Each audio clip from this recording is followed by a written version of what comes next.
Yo, what's up, everybody? It's your boy Jarvis here. You are with me on my IG. So, what's up, IG? How you doing, IG family? I love each and every one of y'all. Good to see you. My FB, what's up, Facebook? How you feeling, my YouTube? Hey, what's going on, YT? And none other than the Wisdom app. So, what's up to all the people over here on this wonderful Wisdom app? Not to mention that we have recently been able to add into the streaming platforms LinkedIn. So my LinkedIn family, what's up? How you doing? How you feeling? How is everybody on this amazing Friday evening? It is an amazing Friday evening. I don't know about you all, but today has been quite the day for me. It's been very productive. I've been able to get quite a few things done. Out here grinding in these streets. No, let me quit playing. Just making it happen, man. I am. If you looked, you saw that tonight's topic is what advice or the advice that I would give the younger me about life, love, and relationships. The advice that I would give the younger me about life, love, and relationships. And the reason I wanted to talk about that is because I was thinking about some things today, and I was like, man, there's so many things in life. There's so many times where things will happen where we will carry this thought of, man, if I knew then what I know now, then I would have done things differently. How many of you guys have said that? If I knew then what I know now, I would have done things differently. I see people shout me out. What up, boss lady? No, not boss lady. The boss lady over here on Instagram, holding it down. The boss lady. What's up, Miss Lady? How are you doing? And I see Bree shouted out over here on YouTube. What's up, Bree? How you doing? How you feeling? My man Creed hit me up on in our community, the Impact community, and let me know that he's out there in Cleveland at the All-Star Weekend. So Creed, enjoy yourself, man. Have a lot of fun. Enjoy it. I know you're going to be listening and tuning in. So, and to everyone else, whether I can see you or not, what's up with you? I know that the team will be jumping in here pretty soon as well over on IG. And so, man, tonight is going to be a great conversation. That's like I say. I was thinking about that. The times that I've heard people say, if I knew then what I knew now, I'd do things differently. I've even heard people, we use this phrase that says, hindsight is always 2020. It's always 2020 because, when you think about a situation after you've gone through it, you can actually see the whole situation. So now you're like, well, actually, you know what I would do differently, and you know exactly what you would do differently because you've lived through it, you've walked through it. You've experienced it. And there goes the team. What's up, y'all? How you feeling? So in tonight's conversation, definitely feel free to chime in. Definitely feel free to throw in your comments. If you're on the Wisdom app and you would like to come up and join the conversation, on the Wisdom app, I believe that you can join the conversation sorry, it's been a long day, so I'm a little tired. All you gotta do is ask to join, and I will allow you to join in. I thought I had somebody in the queue just a second ago, but it's possible that it was somebody that was just ready to listen into what we got going on, what we're talking about.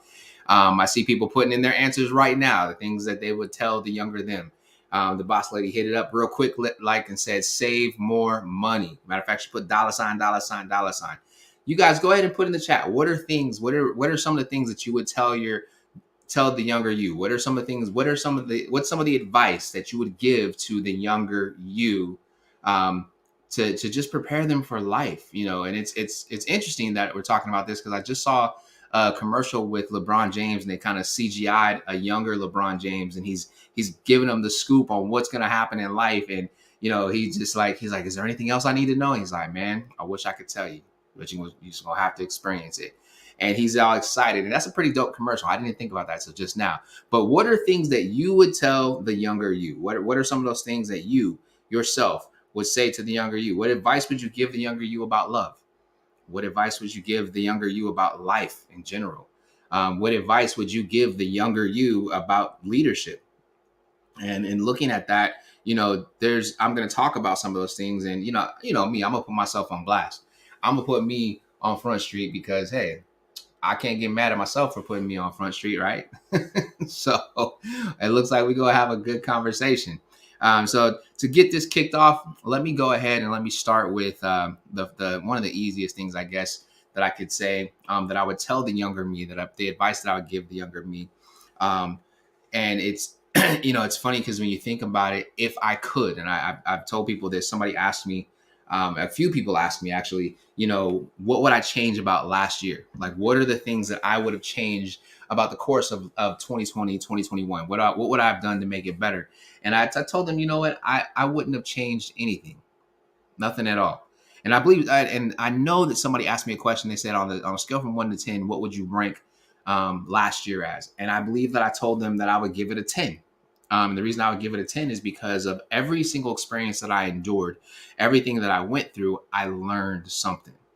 No matter what it was, I learned something. There was something that I experienced in that time frame. Whether it was a loss, whether it was a gain, whether it was a win, whether it was a pain point, no matter what happened, I learned something. I met new people. I encountered new things, and I can't take that experience. Like, nothing can replace the experiences that I had, because out of those experiences that I had, there was something that was added to my life. There were pieces of value that were given to me because now I know how to handle things better. I take that same thought process and I say, even though I would love to go back. If I could go back in time and I could tell the younger me, give the younger me advice about life, love, leadership, I myself wouldn't change anything that I've done, anything that I've experienced, anything that I've lived through, because all of it created my story. All of it created who I am today. It's just that now I'm at a place and I'm wise enough that I can sit and I can think through it and I can give these things back. The reason why I want you to dig into what it is that you would tell your younger self is because there are people around you who need to hear the advice that you would give your younger self. Each and every one of us have people that are in our circle, our sphere of influence, our workspace, on our teams, in our environment, part of our culture, part of our tribe, that they're going through things and they're dealing with things, and they just need to know what the advice is that you would give the younger you. Not that your advice is like hemp down, 10 toes to the ground perfect, because it's not, because what worked for you may not work for them. But if you shared with them the things that you experienced and didn't glorify your mistakes, but actually looked at it and said, hey, when I was going through this, I thought this was like the greatest thing ever to do.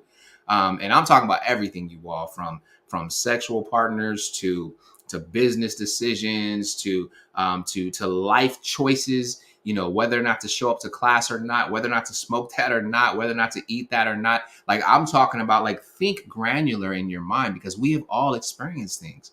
There are things that we have endured that hurt us so bad to the core, but it all was hinged on decisions that we made.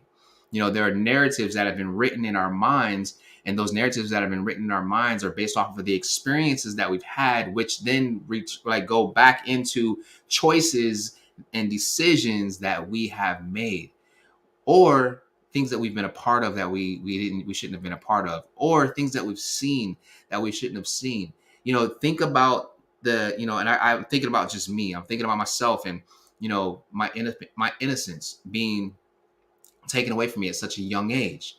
At such a young age, I don't know if you've gotten the book. I don't know if you've read the book, but I recommend that you go ahead and go to jarvishenderson.com and get you a copy of Dear Fear Men, because in that book I talk about how at 5 years old, that was steps into my innocence being taken away from me. I was introduced into things that a 5-year-old should never be introduced to. I was introduced into things at 7 years old that a 7-year-old should never be introduced to. I was introduced into things at 11 years old that an 11-year-old should not be introduced to.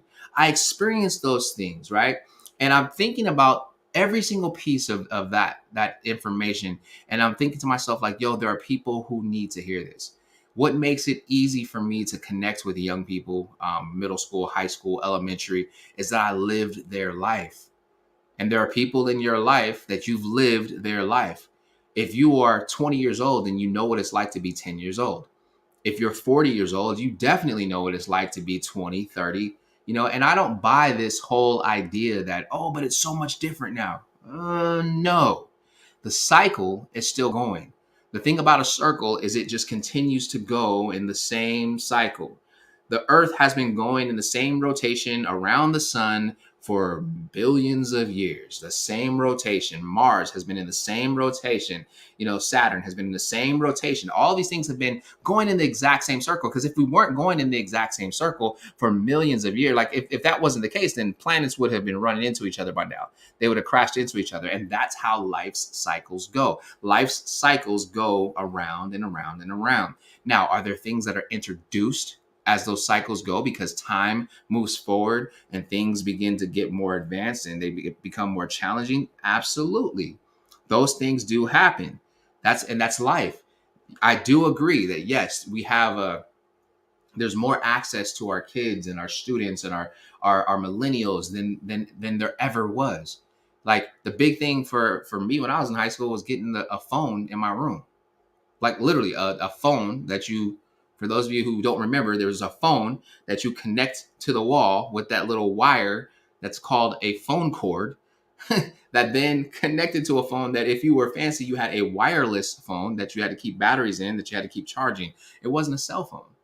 It was a pager and a phone in my room. That was the big thing. Where now you have kids that are 7 years old, 8 years old, on TikTok, on 5 years old, on TikTok, on Instagram, on Snapchat, on Facebook, on all these different platforms, utilizing media devices that we just didn't have. This is a generation that has that. Like those things are different, but doesn't mean that it's harder. Doesn't mean that the tactics and doesn't mean that that the difficulties are going to be the same. No, or that they're going to be even harder. No, it doesn't. It means that they're the same tactics. It's just on a different field. It's the same plays being ran. You're just on a different court. It's the same. We're going up against the same teams. It's just a new season, right? And that's something that I want each and every one of you to consider as we're talking about this, as you're putting into the comments the things. And this is. I'm glad that I'm starting to see some of these things. But as you're putting into your comments some of the things that you would tell the younger you, I'm gonna go ahead and I'm gonna read some of these. So over on IG, I got the boss lady. She says, okay, the first thing she said was save more money. The second thing she says is take your time in love. That's a good one. I definitely agree with that. Over here, Bree, these are some of the things that she would tell herself over on YouTube. She says, you're incredibly intelligent. Don't give up on your dreams. Don't let the negative situations in your life keep you down. Don't hold on to things and don't be angry.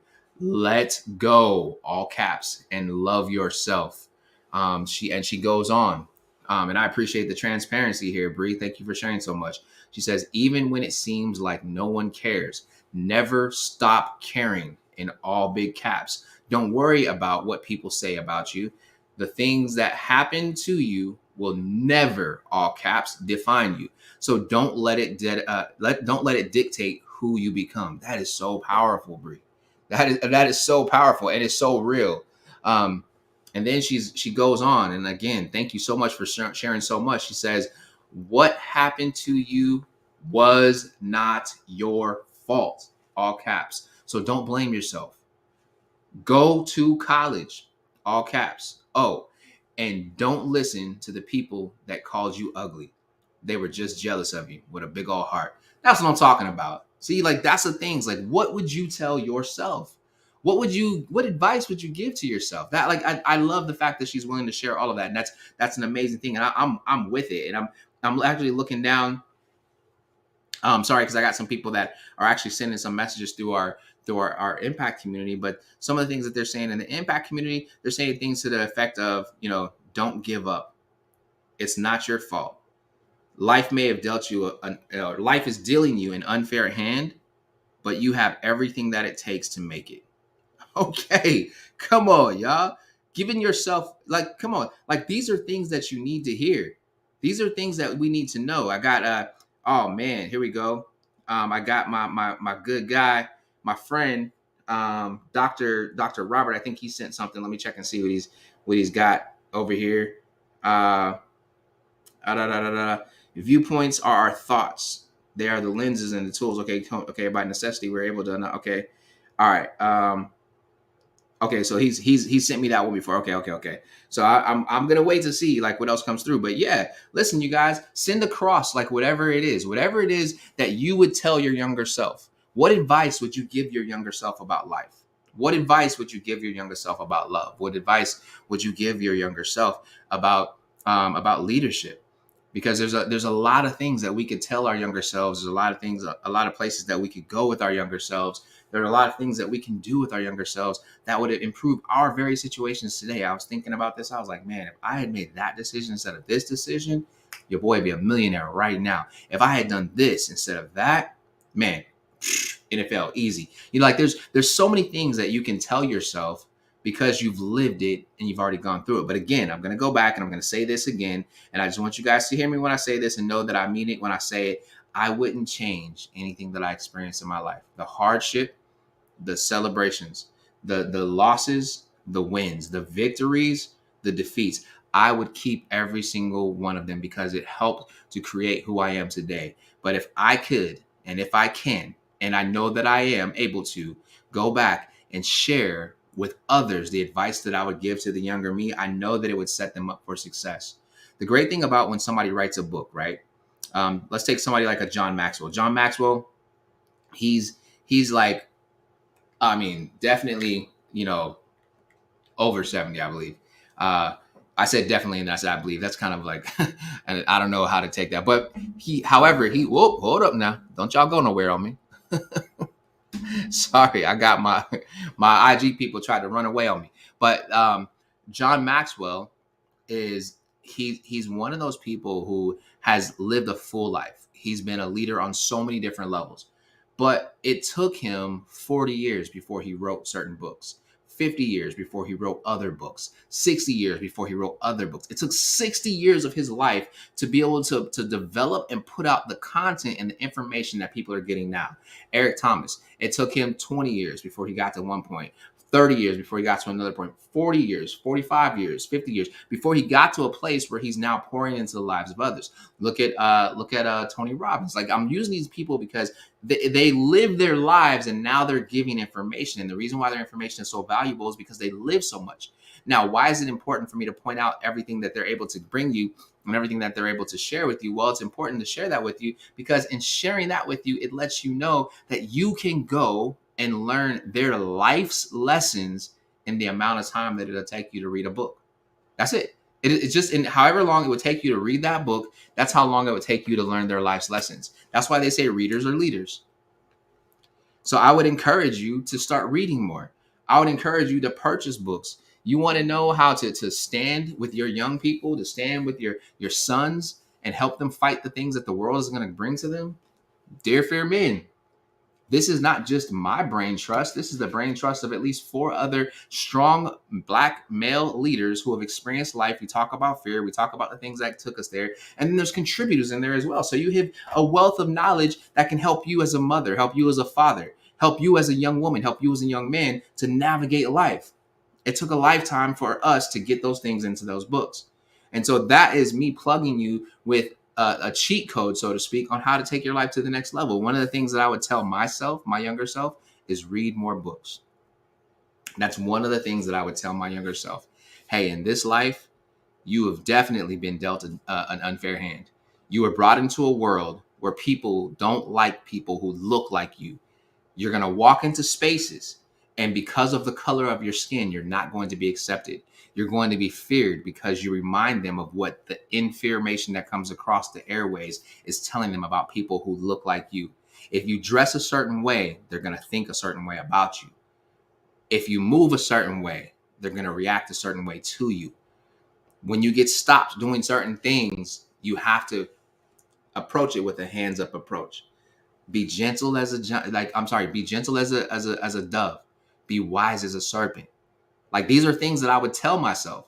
And these are things that I share with younger people as I'm talking to them, because the reality is, yes, there's a lot of people who have a you matter mentality. There are a lot of us there, workplaces. And I love the fact that there's this strong push in corporate America for diversity, equity, and inclusion. But I still see behind the scenes, right? As a person who was a consultant, I've looked behind the scenes. I've looked at the table that is surrounded with, 10 to 20 white older males who are making decisions, diversity decisions about the Blacks in their community.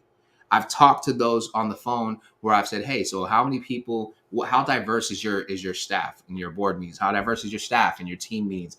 And they're telling me, and this is in law firms, you guys, where they're talking about, hey, well, we have this one Asian guy, and and then and I'm like, okay, so where are the Indian? Where are the Black? Where are the Hispanic? Like how many of those people? Like how many women do you? Well, all of our office assistants and all of our paralegals, they're women. Well, we have this one guy. He's a paralegal, and I'm like, okay, well, what's your dynamics? I'm breaking these things down, and as they're talking to me, they're letting me know, even in these conversations, every female that's a paralegal is a Black female, but the office manager is a white female, and the other male paralegal is a Black male paralegal. And all these people have to be in the office, where these lawyers get to be outside the office and they get to kind of work from home and do whatever it is they want to do.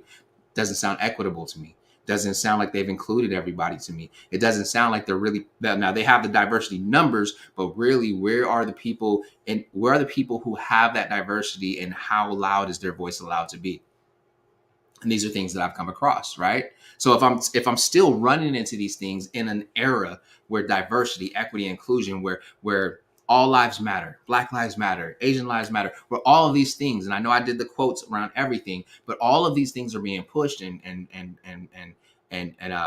preached out there to the masses. Why don't we see it reflected behind the scenes, right?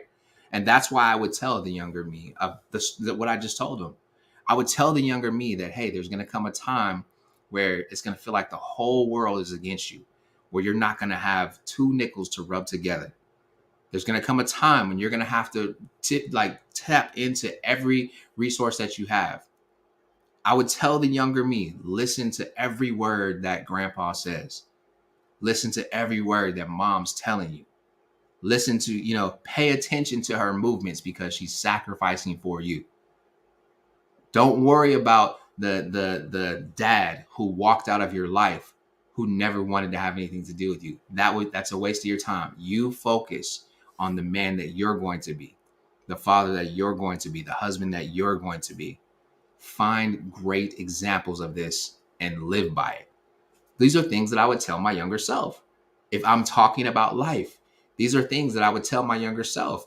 If I'm talking about, the experience of going from being a young Black man in the inner city to a man now who is a Black male, a middle-aged Black man in America, who has a heart and a vision and a mission to impact lives, to empower, to take people to the next level. See, I learned at a young age that I was a much bigger threat to the world as an educated Black man than I was as a hood on the corner. Because on the corner, I'm what you stereotypically would want me to be, at least in America. I can't speak for Africa. I can't speak for Europe. I can't speak for Australia. I can't speak for Japan. But I know in America, the picture that's painted of somebody who looks like me is that I'm supposed to be on a corner. I'm supposed to be out here running these streets. I'm supposed to be, I'm supposed to be a hood. I'm supposed to be a thief. I'm supposed to be a robber, a murderer, a drug dealer. Like, all of these things this is what media says. And some of you guys are like, well, no, it doesn't. Yeah, it does. It absolutely does. I watched the news this morning, and I don't know why I do this to myself, because, oh yeah, I do. Because I feel like one day the world is going to get it. But I again come out, and I'm like, I set out to say, okay, hey, today is a great day. It's a Friday. They're going to give me at least 5 amazing stories before they hit me with some bad news. Excuse me. No, they did not do that. They hit me with another. I counted 10 before I said something, like, man, how many stories? So there's been 10. Again, they got to about 17 to 20 negative stories before they even hit a positive. And one of the ones that hurt my heart the most is that there was a kid who was in middle school who was dressed up like Hitler, had a swastika on his arm, and his parents were the ones behind the camera, and they're posting this stuff on social media, and they have his name, and they say, oh, he's affiliated, and he's doing the Heil Hitler thing. Come on, man. I thought we were past all of those things. As a matter of fact, we should be past all those things, but we're not. And that's a scary thing. So again, the things that I've experienced, the things that you've experienced, you have to share that with the rest of the world. Not the rest of the world in the sense of like getting on social media and blasting everything out, because I don't believe in that. But I am saying share that stuff with your children. Share that stuff with your nieces and your nephews. Share that stuff with your children's friends. I'm reminded of a scene in the movie Boys in the Hood. If you've never seen Boys in the Hood, it basically was life that we were living back in the 80s, 90s, like real talk. Like in the 90s, we lived that life. And I'm saying it like that because we related to it. But I encourage people to go watch it. Now it's old, but still check it out. And in Boys in the Hood, there's a John Singleton uh, film, and Lawrence Fishburne is standing on the corner. He's got his son and his son's best friend, and they're riding around. He's I believe, if I'm not mistaken, he does real estate in the movie, but he goes to this open lot and he's standing out there and he's just talking to the people. He kind of has a soapbox moment and he's pointing out to them, where the liquor stores are. He's pointing out to them what's on the billboards in the middle of their community. He's pointing out to them what the buildings look like in their community, and then he's challenging them to think past it. So it's those moments. We need to have more of those moments. We need more people that are out here that are willing to go into the high schools, that are willing to go into the middle schools, that are willing to volunteer time and start, elevating these kids and taking them to the next level. Right. So let me back down off of that life piece for a second, and let me go over here to love. I would have to say that with love, I would go, and I would agree with what the boss lady said. Take your time in love. Take your time in love. And I would say love unconditionally. I definitely would. I would tell myself, take my time in love and love unconditionally. And I would have to go through, and if I took the two, the love and the life, and I put it together, and I went back and I talked, and I'm looking at what Bree she put into the chat about, as far as like the things that she would say. I would definitely tell myself, hey, the things that happen to you are not your fault. That man, that woman touching you the way that they did, those people doing the things that they did to you, that kid making you do that. I would break it down and say, it's not your fault, man. It's not your fault.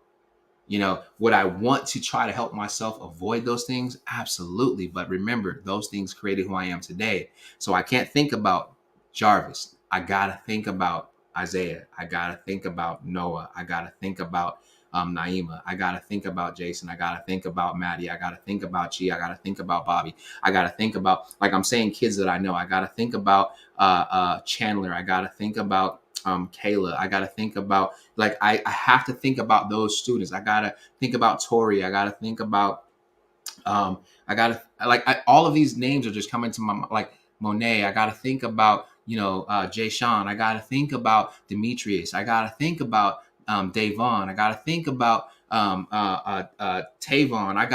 Like, all of these names are just rushing through my mind, and I got to think about them. And I have to take my life story and ask myself, how do I help them avoid that? How do I protect them from that thing that I went through? Okay, you have to share, but tell them in a way that literally will line them up for success. And when I say line them up for success, you kind of give them an idea of what to look out for. You kind of become the Waze app for them, right?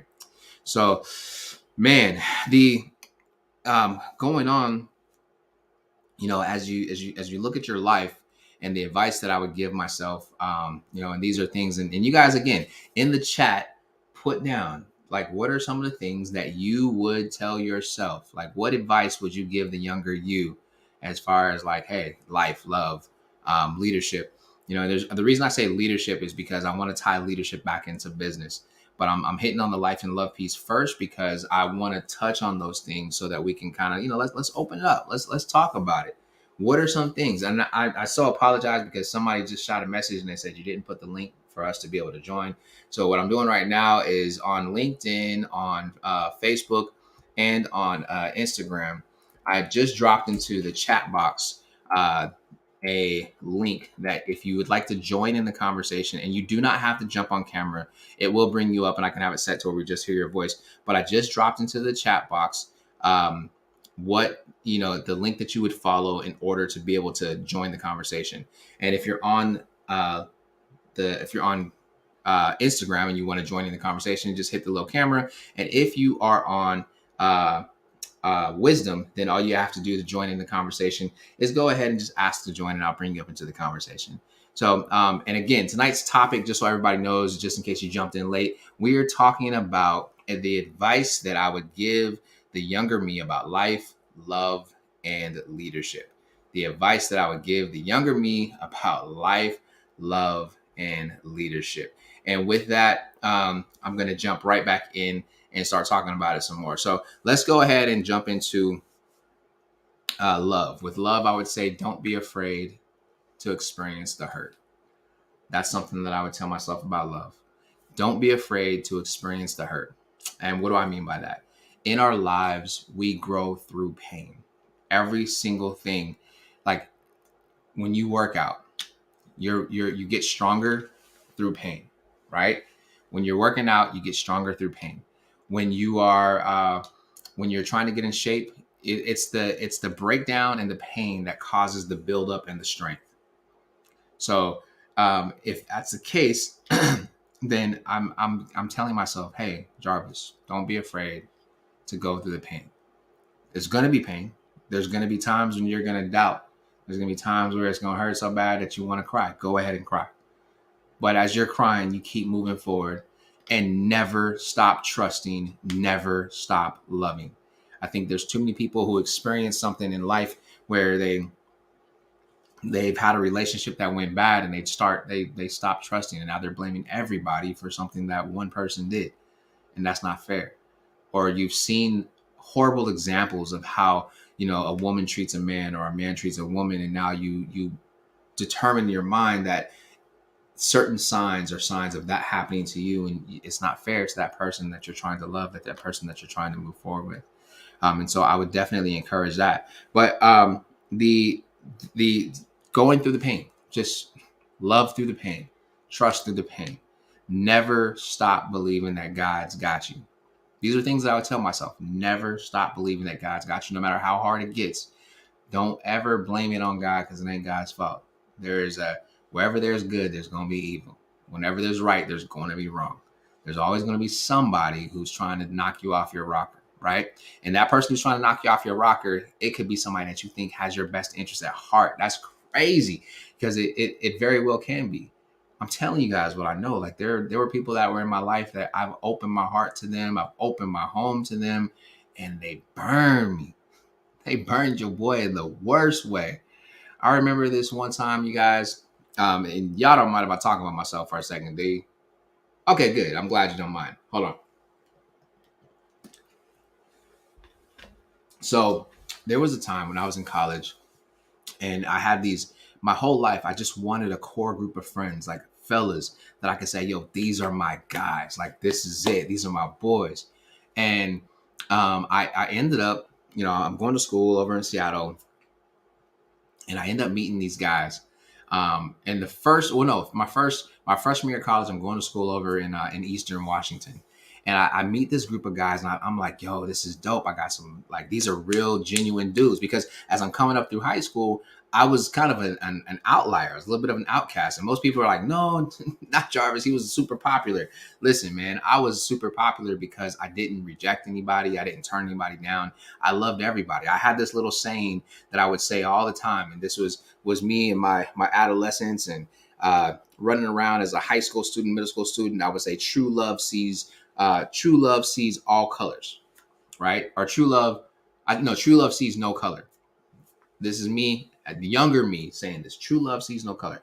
I would run for class president. True love sees no color. I would run like anything that I did, leadership wise. True love sees no color, and I meant it, right? I absolutely meant it, because in my heart I felt like we all should be equal. We all should be included in things. We all should have the same opportunities. I'm looking at my situation and my circumstance, and I'm loving the people who are dogging me regardless. And this is in middle school, y'all. This is like, this is me embracing people in middle school and high school, thinking like this, talking like this. Now, I know now that true love sees every color, but embraces them for who they are. And that's the difference. That's what I would tell myself. Hey, Jarvis, listen, I know you're talking about true love sees no color, and I understand what you're trying to say, young man, but listen, True love, genuine true love, sees and embraces every color. And so I'm telling you this because I go through high school, and because I'm so different, I'm not like, I didn't just click with the, with the hood. I didn't just click with the, the preps. I didn't just click with the smart kids. I didn't just click with the dumb kids. I didn't just click with the kids that nobody accepted. I clicked with everybody. And that's the thing that made me popular. But it was very lonely because I loved to be there for other people. It wasn't pleasing other people. It wasn't being a yes man to everybody. It was a genuine care to want to see people succeed. It was a crazy amount of compassion in my heart at a young age to want to help people get over the hump. And I can think of time after time after time. So going through high school, it was really bad, man. I had family members that dogged me. I had people that I thought were my friends, people that were on the football team with me, on the basketball team with me, on the track team with me. The thing that really kept me was the fact that I wasn't the guy on the team that sucked. I was always one of the better players. I was always one of the more dedicated players, one of the harder working players. Like that was me. I was always the guy on the team who was selected to be a captain, or whatever the case was. And it didn't matter what sport I played, I just excelled. And so with all of that, I'm thinking about this as I'm going through this. There were still guys, like I'm sitting on the bus on the way to a basketball team, and I'm the object of the pew pew, the arrows that are being shot.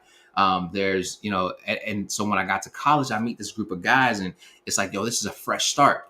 A couple of them were baseball players, a couple of them were on the basketball team. Here it is, I'm running track, playing football. Like, this is me. Like, I'm like, yeah, we about to do this thing, and I build this relationship.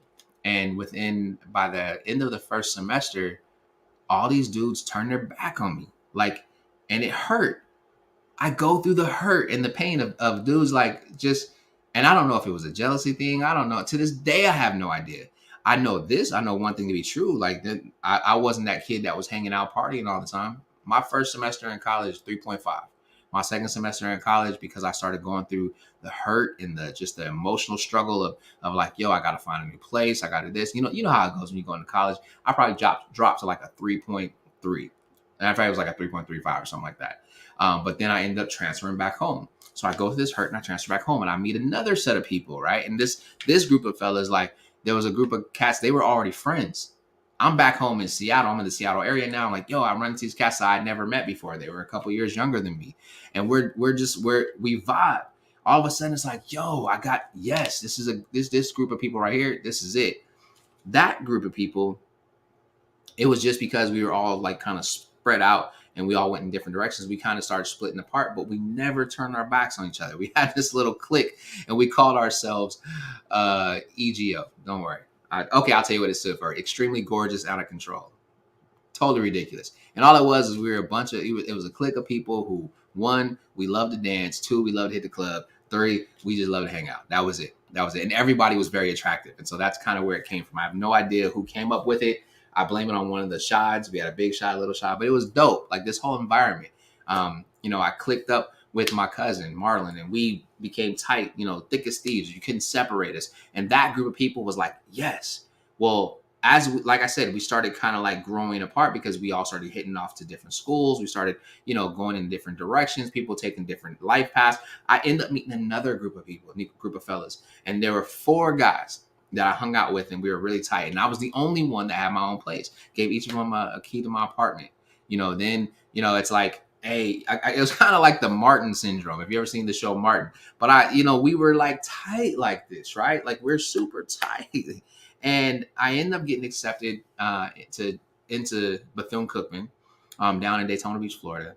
There was something that happened with one of the fellas. And the thing about me is I've always held anything that my guys have told me, or that people have come to me in confidence with, I've held it in sincere, strict confidence. Like, you are not getting it from me. And I'll never forget the situation that happened. I held it in such deep confidence. And I was like, to this day, well, it's out of the bag now, so I can't say this day, but I haven't told anybody. Like, it didn't come from me as to how things got out. And so something happened with one of the fellas, and it was something that he told us out of confidence, like, man, please don't tell nobody. I'm like, okay, I got you. Well, that summer that followed that conversation, I get accepted into Bethune-Cookman. I go to Bethune-Cookman, and I'm away at school, and all I kept thinking is like, yo, I can't wait to get home and see my boys, man. I can't wait till Christmas break. Christmas break, I can't wait to see these guys. I can't wait to tell them all about, Daytona Beach. I'm sending them emails, and I'm asking them like, hey, yo, when do you guys want to come down to Daytona Beach? You can come. I got space in my dorm room. You ain't got to worry. I'm talking like this. I end up sending a email, and one of them hits me back, and he's like, yo, man, I know you I'm excited, I'm coming home. He's like, yo, man, I know you're coming back home, but it's probably not a good idea for you to come around. I'm like, what? Not a good idea to come around? All right, so now y'all are like, well, what happened? Okay, I got to give you the juice. Now, the whole time I'm gone, at the time, I had a girlfriend that I kept in contact with, and I had my cousin, Marlon, that I kept. These are the only two people that I spoke to on a regular basis. That's it. I talked to these guys like at least once a week, the outside of my family. Even with them, they had no idea any of the stuff that was going on. My girlfriend hits me up. She's like, hey, yeah, so and so and so and so. They're like, they're really tripping. Like, you did something. I'm like, what did I do? And they're like, well, they're saying, this information is running around campus, and they're saying that you're the one that told them. And I'm like, who said what? And I'm thinking like, yo, I'm in Florida. I'm 3,000 plus miles away. There's no way that I could actually have said this. So long story short, I end up coming home. And when I come home, I go, to go see these fellas, and I go to sit down with them, and I go to talk with them, and I'm excited to see them. I'm like, yo, this, and I see, and it's a huge event going on. It's this huge step show. It's like, like in Seattle, whenever the step show is coming up at University of Washington, that's a big deal, especially in the Black community. So I'm just like, yo. So I see them across the arena. I'm like, yo, we're Bank of America Arena. I'm like, oh, there they go. I can't wait to see them. Me and my cousin go over there. He can't hide. He's 6'9". It's like, you see us coming. And then I see the extra seats, and I go to sit down. And right when I go to sit down, they put their hands out. And when they put their hands out, it's like, yo, what are you even doing here? Don't even sit don't even sit here. These guys literally, it was like a movie, y'all. They turned their backs on me, and I still had no idea what I had done. Well, long story short, I find out later that the secret that he told us, that he asked us not to say anything about, got out. Then I found out how it got out. And it had nothing to do with me, but because I was the only one that was not there, the individual in the group that leaked it out blamed it all back on me, because it was no backlash to them. They didn't know I was coming home, right? And I'm sharing that story because I'm sharing like how I've looked for this closeness, and I've opened myself up, and I'm sharing this because I want the younger me to know, no matter what happens, never stop loving, never stop trusting. Carry a heart of forgiveness, because in my heart of forgiveness, I love these dudes to this day. And there's a couple of them that they'll still reach out and they'll communicate. There's one of them who reached out and apologized about what happened. And he said, man, we were young, we were stupid. And I'm just like, man, it's cool. No big deal, man. But could you imagine what my life would have been like if I had held on to unforgiveness, and I was angry about what was said, and I started trashing the people who said whatever was said? Now it becomes messy. So I'm sharing that with you because I know that each and every one of you have something similar that may have happened to you, where you felt betrayed, where you felt like you were broken, where you felt like the people who you trusted turned their backs on you. And it's not for you to get back at them. It's for you to forgive them, and then protect your circle of influence by sharing those stories and saying, hey, listen, in life, this is going to happen, and this is how I handled it. If you handled it right, then share with them how you handled it right. Again, advice to the younger you, right? Advice to the younger you. I'm going to go back over here, and I got Bree. She's putting some more stuff in here that she's saying to her younger self. She says, you're a born leader, so lead by example.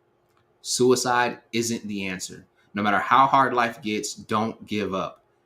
Don't date street pharmacists, but learn from the ones you know. That's smart. I like that. Then she goes on and she says, most importantly, and this is all caps, you all, don't be afraid.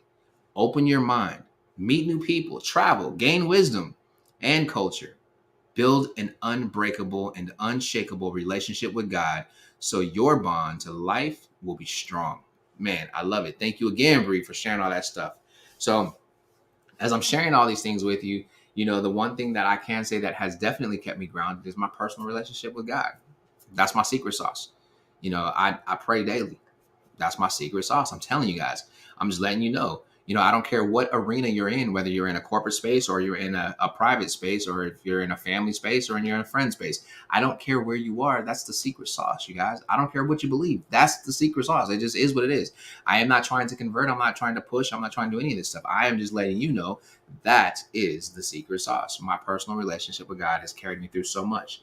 I was homeless for a while when I was in Florida, and it was my personal relationship with God. I stood in my faith. Like, hey, this is gonna happen. And I put work to it. I ain't just sit there and be like, oh, this is gonna happen. This is gonna happen. This is gonna happen. No, that's like sitting there and saying, I'm gonna get a cup of water. I'm gonna get a cup of water. I'm gonna get a cup of water. Uh-huh. Well, until you get up and go get you a cup of water or ask somebody for some water, you ain't getting no water. Just saying. I'm just saying. All right. So going on, now I want to transition into leadership, because leadership, every life situation that I've experienced has helped me to become and be a better leader. Every single life experience that I experienced has helped me to build, learn, and become a better leader. I treat people the way that I treat people because I've experienced the things that I've experienced. I love people the way that I love people because I've experienced the things that I've experienced. I train people the way that I train people because I've experienced the things that I've experienced. Hopefully you're following me on this and you see what I'm saying, right? You get it? Like I do this because of my experience. I react the way that I react to certain situations, and I handle things the way that I handle things because of the things that I've experienced. I can't give you the timeline of how long it took me to learn how to stay even keel in tough situations. I can't give you the timeline of how long it took me to learn to just love and care for people compassionately and unconditionally, not expecting anything in return. I can't always explain why I'll do something and somebody else will be like, well, I would never do that. I can't. But what I can tell you this, and this is advice that I would give to the younger me, is don't ever, ever, ever, ever, ever, ever let your loyalty to a man or a woman silence God's voice in your ear. The minute you do that, you're headed to doom. You're headed to danger. And I don't care what you call it. You can say the universe. You can say the still small voice. You can say the galaxy. I am saying God's voice in your ear, telling you the difference between what's right and wrong. We all have it, you all. We all have it. We get that gut check. And some people they'll deny, like, well, I don't believe that's God. Okay, well, whatever you believe it is, it's something that's trying to protect you, and it's telling you not to. And then don't let your loyalty to man or woman ever silence that voice, because that voice will keep you safe. That voice will take you in the right directions. That voice will elevate you. Now, there are times where that voice will maybe tainted, and it's up to you to figure out, okay, is the voice that's coming to me being tainted? Is it something else trying to speak on behalf of, like, this is a representative showing up, or is this actually, that still small voice that I'm trusting on? All right. So with leadership in business, here we go. All my business heads. I'm gonna wrap up with this. I'm gonna knock these down like dominoes. Let's get it. So in business, the first thing that I would say is, do not kill yourself for that job. Do not kill yourself for that job. And you're probably thinking, like, what does that mean? It means this. I had a mentality when I was in business, just coming up. I was the first person in, I was the last person out. And matter of fact, my routine was this: go to class, go to practice, go to work, come home, do homework, get up the next morning, go to class, go to practice, go to work, come home, do homework. And then I started leaning more in on the work piece.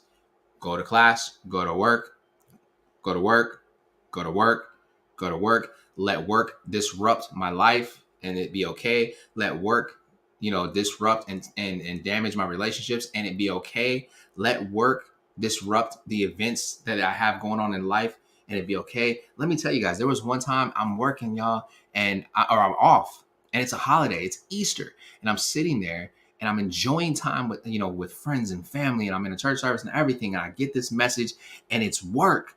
And they tell me that there is a customer that's coming that needs boom, boom, boom, boom, boom, boom, boom. And it has to be there first thing in the morning. And I know that I don't have what's needed to be there first thing in the morning. So what I end up doing is I get up in the middle, it wasn't even at the end. I get up in the middle of what was going on in the Easter service. I walk out, I see one of my friends like, hey man, love you, bro. I'm not gonna be able to make it over to the house for dinner. I just got a message from work, and I gotta go. I gotta drive 2.5, 3 hours away to go pick up something that's needed and then drive back home. It was a 2.5, 3 hour drive from where I was to go to get what I needed to get. And then it was another 4.5, 5 hour drive to get back down to where I needed to be to have what was needed. And then I had to spend another hour to 2 hours prepping and getting everything ready for something that was supposed to happen the next morning. And then I get to the next morning, you all, and the person didn't show up until 3 hours later than what they were supposed to show up.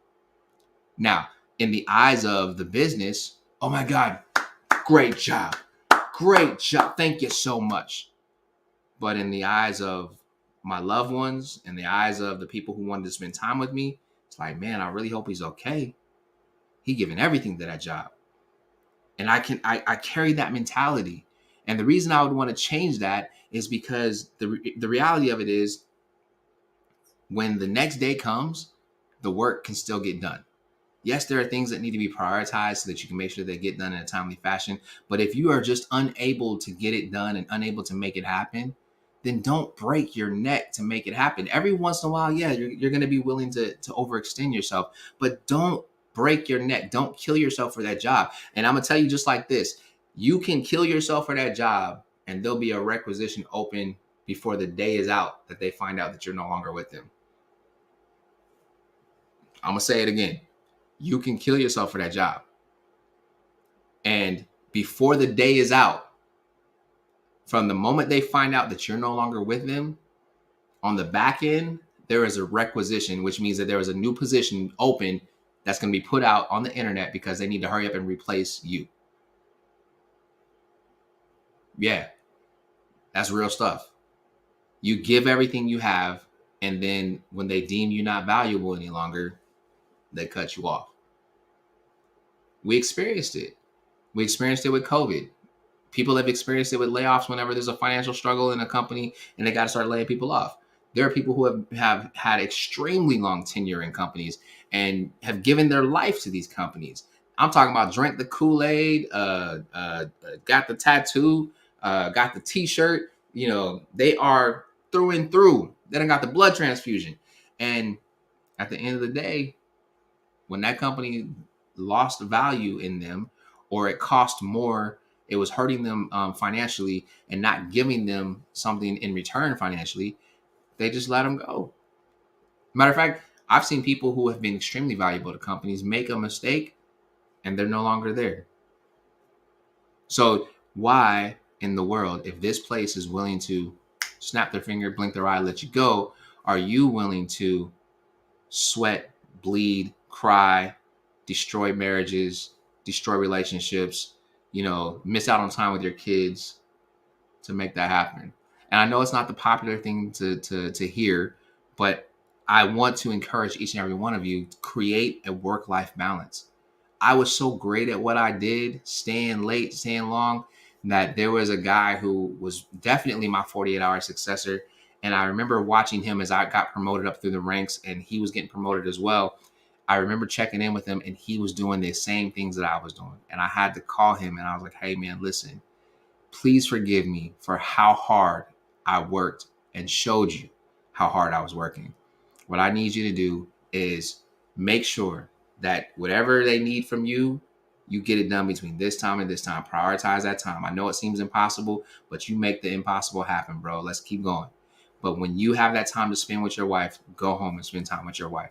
Because at the end of the day, if this company goes under, your wife is going to be there with you. And that's the thing. Hey, it's one of those things that I would tell my younger me. I heard somebody say this, and this also has to do with leadership and business. Is I would say, and I can't remember who I heard say this, but 4 quarters are much more valuable than 100 pennies. And some of you guys are like, well, wait a minute, 4 quarters are more valuable than 100 pennies. Yeah, 100 pennies equals $1. 4 quarters equals $1. But if you have 4 quarters, and I'm talking about if you have 4 strong people in your life, they're much more important than having 100 followers, 1,000 followers, 5,000 followers on Instagram or social or Facebook or YouTube. or LinkedIn. Because at the end of the day, you have those 4 quarters. Those 4 quarters represent 4 people that are close to you that are going to catch your back. That if you're falling behind and you need help on some rent or food or whatever, they got you. But you got these 100 pennies out here, right? That they may not care one way or the other outside of the pictures that you post. Matter of fact, most of the likes that they throw in there are them just seeing something they've gotten into a routine and just like they didn't even read what it is that you had to put in there. It's not to say that there aren't some people who actually genuinely care, but I'm just saying, like, we cannot have a mentality where we feel like we have to be liked by everybody. No matter what you do, you will never be liked by everybody. And that's something that I'll tell the younger me. Hey, listen, J Money, Jarvis, J Hen, J Vicious, Harvey, what up? Hey, listen, I just need you to know it's okay. You're not going to be liked by everybody. It's impossible to get every single person in the world to like you. That is not possible. It's very possible to be liked and embraced by the majority, but it's not possible for you to be liked by every single person in the world. Somebody somewhere is not going to agree with the way your hair looks. They're not going to agree with how your face looks. They ain't going to agree with what your breath smell like. They're not going to agree with what you say. It's okay. And I know that. And I want to share that because, I think it was Abraham Lincoln who said it. I heard Martin Luther King say it and a few other leaders say it. And I've said it. You can please all of the people some of the time, some of the people all the time, but you will never, ever be able to please all of the people all of the time. So quit stressing yourself trying to win those likes. Quit stressing yourself trying to win people's favor. You lead by example. That's what you do. And I would tell people, if I'm talking to the younger me, I would say, don't focus on the results. Focus on the people. Yep. Don't focus on the results. Focus on the people. Because if you focus on the results, you'll become hyper focused on what the end game looks like, that you're going to forget about the people and you won't accomplish the results. But if you focus on the people will then attach themselves to the process. And through the people in the process, you'll get the results. You'll blow the results out of the water. So that's something that I would definitely share with my younger self as well. And there's so many more things that I can go through that I would share with my younger self on how to take these things forward. But there's a lot of things that I would say, hey, these are some of the things that I did. I want you to continue to do. And some of those things that I did that I would want them to continue to do is I would say, hey, always create companionate love cultures. And what is that? That's a culture where everybody who's on the team, everybody who's employed by you, everybody who's volunteering with you, every single person, there's a culture of we have got your back. Matter of fact, it's called a tribe. You create this tribe of people who have always got each other's back. No judgment, just working together, getting the job done. Always celebrating each other, creating those moments, right? Celebrating each other and creating those moments. And that's really, that's where I'm at with it, yo. Like, always create that and always lead with compassion. Always lead with compassion. What does that look like? It looks like you having a heart that is so big that you understand that life happens to people, but you have the wisdom to say, hey, not only am I going to help you get through what's happening in your life, but we're going to accomplish this goal together. Lead with a compassionate heart. Doesn't mean that you let people slide by on stuff. It just means that you lead with understanding. You're listening to your employees to receive what they have to say, not to rebuttal. You're not always the smartest person in the meeting room. You're not always the smartest person on the call.